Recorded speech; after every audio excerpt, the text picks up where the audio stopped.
I say is alleged, my opinion, and for entertainment purposes only. Hey everybody, let's get into this review of Love and Marriage Huntsville, Season 6, Episode 2. Where's the smoke?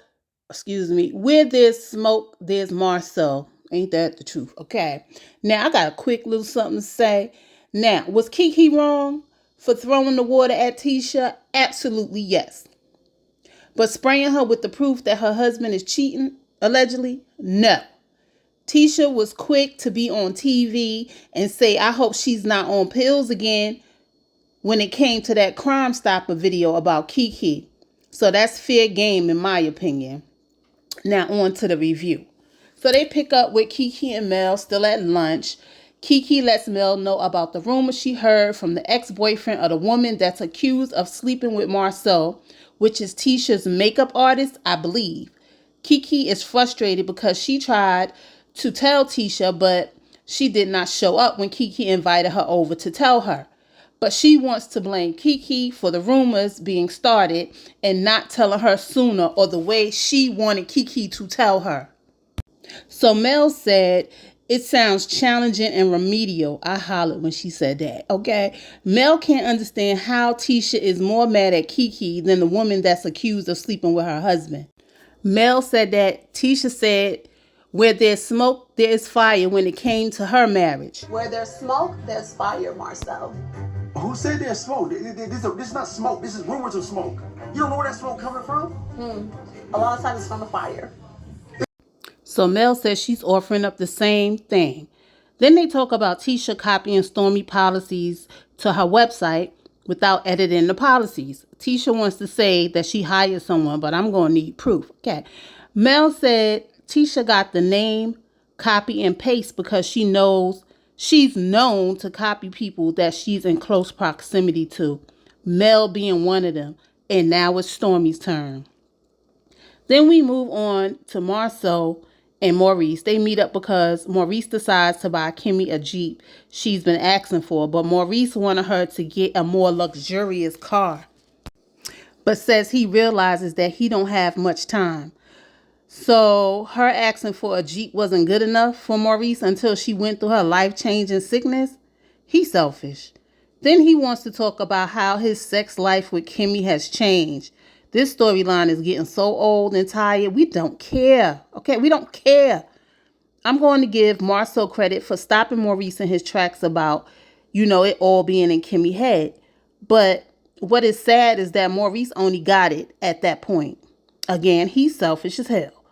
Another thing that annoyed me was when he said Kimmy wanted a Jeep so that her hair can blow in the wind. He said, but you don't have any hair right now. That's not even funny, asshole. He thought that would be a joke. He's a damn idiot. Please change y'all storyline because this is getting old.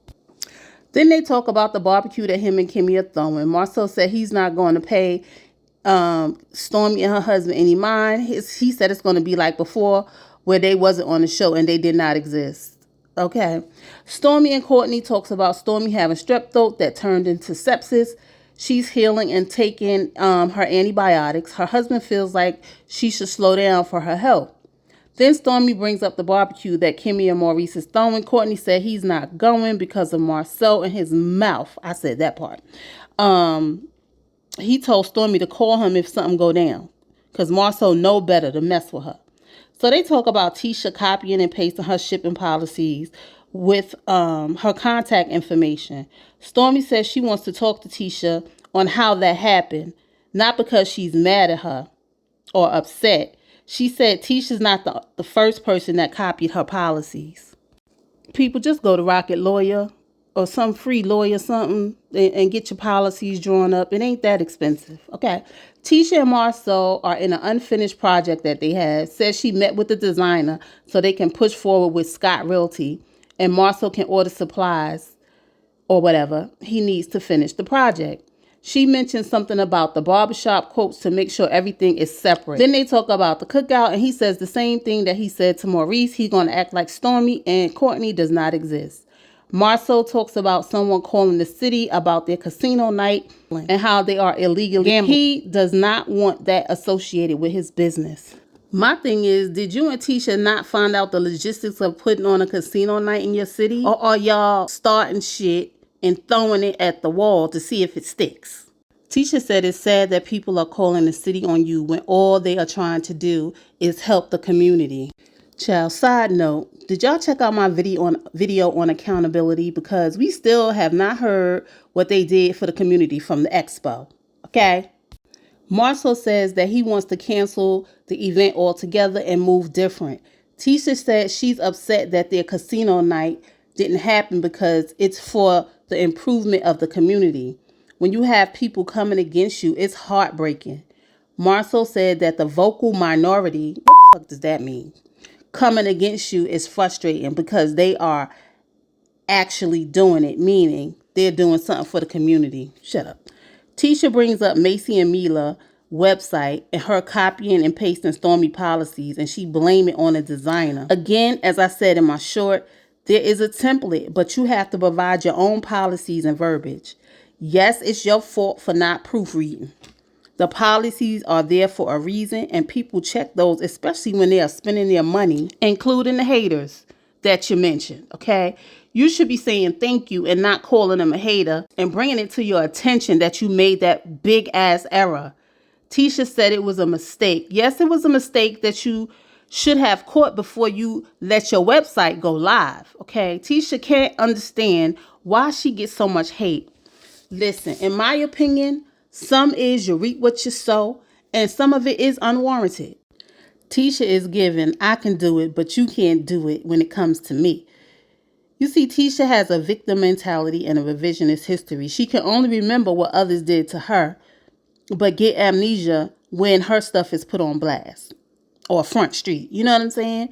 Tisha starts to cry because she can't understand why people are coming against her marriage, her businesses, and her as a person. Marsau said, I got tired with the stuff. He's stuttering. This is the stuff. And you was there for me, so I'm returning the same for you.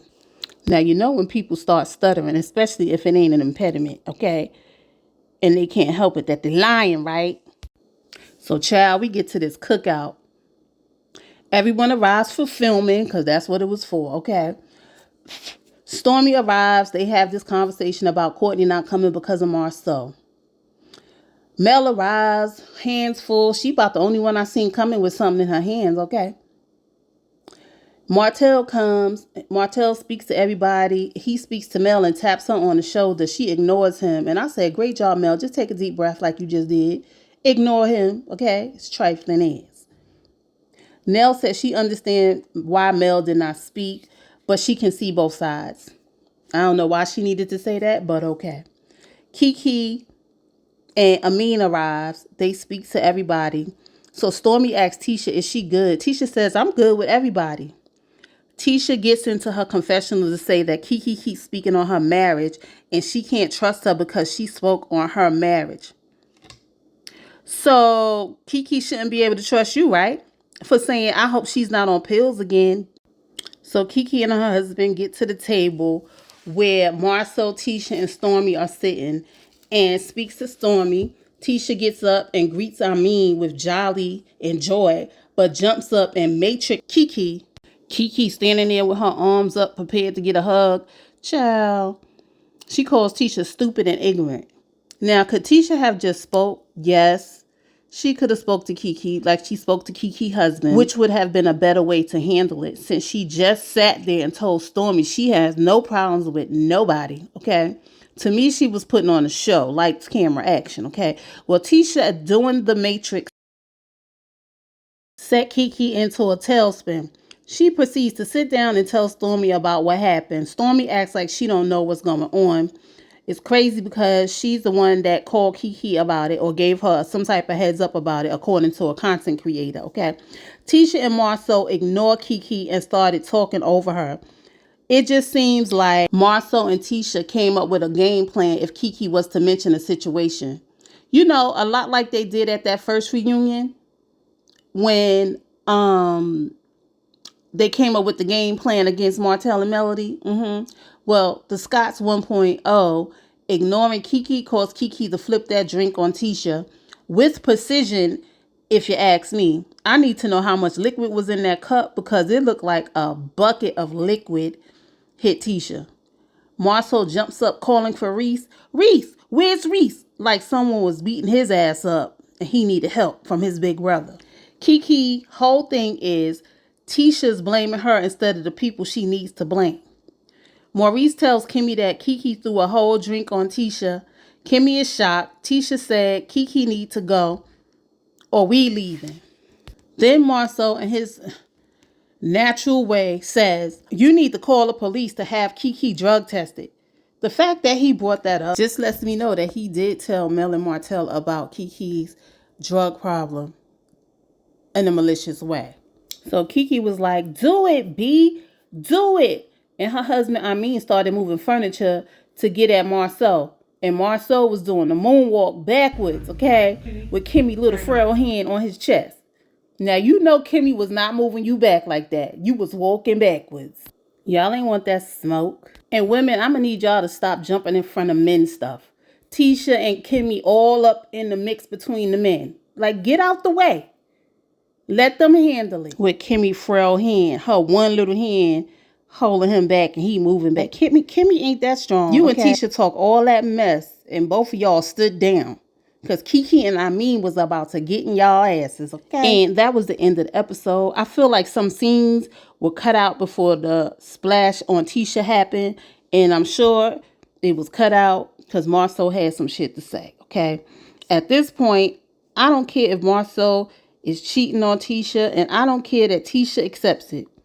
Just find a new storyline. I'm so tired of talking about it. If Tisha love it, I like it, okay? It's Tisha that keeps seeing people trying to destroy her marriage every time. And that gets the people to talking. If you and your husband have an arrangement, it's no need for you to say that. You gonna stick beside him, okay? Because nobody can destroy your marriage but you. Anyway, guys, that's all I got. Like, comment, and subscribe. Hit that notification bell so that you know when my next video is coming out. Make sure you hit all notifications. And I will see you guys in the next video. And also share the video. Peace.